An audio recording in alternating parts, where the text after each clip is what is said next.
عليكم ورحمة الله وبركاته.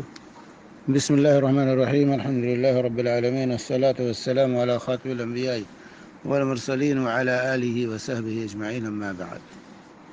ایک بہن کا سوال ہے، کہتی ہیں کہ قربانی کرنے کی شرائط میں سے یہ بھی ہے کیا عورت کے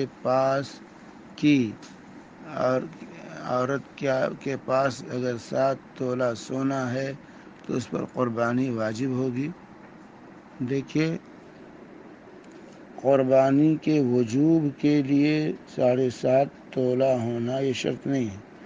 یہ تو فقہائے احناف کا مسئلہ ہے کہ انہوں نے صاحب نصاب پر قربانی کو واجب کہا ہے. صاحب نصاب ہونا ان کے ہاں قربانی کے واجب ہونے کے لیے صاحب نصاب ہونا یہ شرط ہے. یعنی ان کے کہنے کا مطلب ہے جو صاحب نصاب نہیں اس پر قربانی واجب نہیں، اور جو صاحب نصاب ہے یعنی جس پر زکوٰۃ فرض ہے، صاحب نصاب ہونے کا مطلب زکوٰۃ کا فرض ہونا، اس پر صاحب نصاب ہے اس پر قربانی واجب ہے. تو 7.5 تولہ سونا جس کے پاس ہو وہ صاحب نصاب ہے، یعنی اس پر زکوٰۃ فرض ہے، لہذا اس پر جو ہے فقہائے احناف کا یہ فتویٰ ہے قربانی واجب ہے. لیکن حقیقت میں اصل ہے استطاعت. جس کے پاس بھی استطاعت ہے قربانی کرنے کی، یعنی قربانی کے دنوں میں عید الاضحیٰ کے موقع پر جس کے پاس ضروری اخراجات سے اتنا زیادہ ہے کہ وہ ایک جانور، ایک بکرا، ایک دمبا یا گائے کا ایک حصہ یا اونٹ کا ایک حصہ خرید کر کے وہ قربانی پیش کر سکتا ہے تو اس پر قربانی واجب ہے. جیسا کہ رسول پاک صلی اللہ علیہ وآلہ وسلم کی حدیث ہے، فرماتے ہیں من کان لہ سعۃ ولم یضحی فلا یقربن مصلانا. جس کے پاس بھی وسعت ہو قربانی کرنے کی، طاقت ہو اور قربانی نہ کرے تو ہماری عیدگاہ کے قریب نہ آئے، ہماری عیدگاہ کے قریب نہ آئے. کیونکہ جس نے نماز کس لیے پڑھتا ہے؟ عید کی قربت الہی کے لیے. اور قربانی بھی کس لیے کہا گیا کرنے کو؟ قربت الہی کے لیے. اللہ کے تقرب کا یہ ذریعہ ہے، قربت الہی کا یہ ذریعہ ہے کہ اللہ کی قربت ہم چاہیں قربانی کر کے.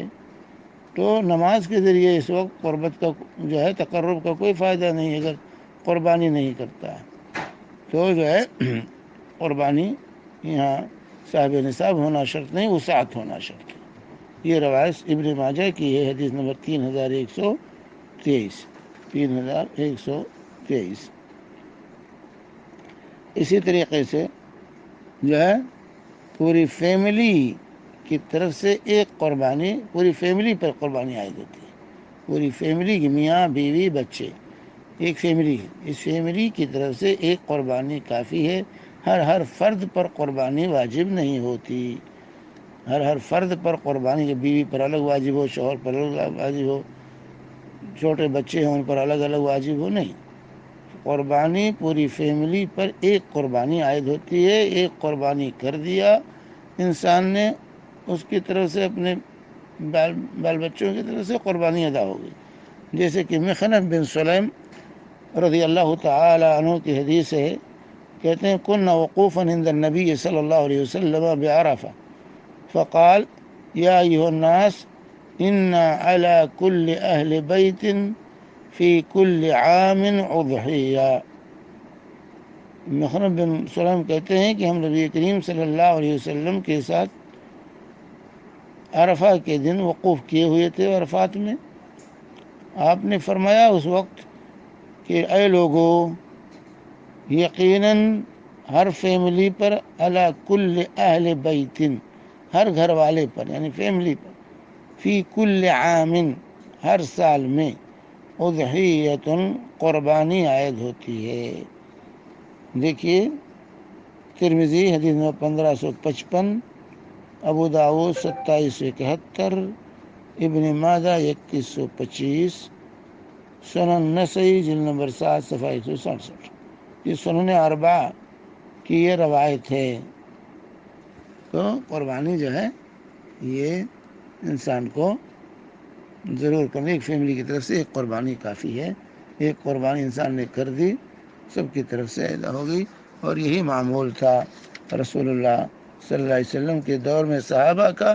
چنانچہ عطا بن یسار رحمہ اللہ کہتے ہیں سألت ابا ایوب الانصاری کیف كانت الضحايا فيكم على عهد رسول الله صلى الله عليه وسلم قال كان الرجل في عهد النبي صلى الله عليه وسلم يضحي بالشاة عنه وعن أهل بيته فيأكلون ويطعمون ثم تباهى الناس فصار كما ترى.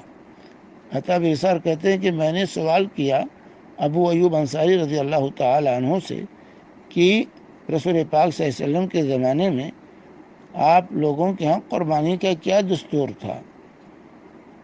تو ابو ایوب انصاری رضی اللہ تعالی عنہ نے کہا کہ ہم رسول پاک صلی اللہ علیہ وسلم کے زمانے میں بکرا جو ہے اپنی طرف سے اور اپنے اہل عیال کی طرف سے قربان کر دیتے تھے. ایک بکرا اپنی طرف سے اپنے اہل عیال کی طرف سے قربان کرتے تھے تو ہم کھاتے بھی تھے، دوسروں کو بھی کھلاتے تھے. لیکن ثم تباہ الناس، پھر لوگ فخر و مباحات میں لگ گئے اور ایک سے زیادہ قربانیاں کرنے لگے. فصار کما ترى، تو تم دیکھ رہے ہو کہ انجام کیا ہوا. تو ایک فیملی کی طرف سے پر ایک قربانی عائد ہوتی ہے.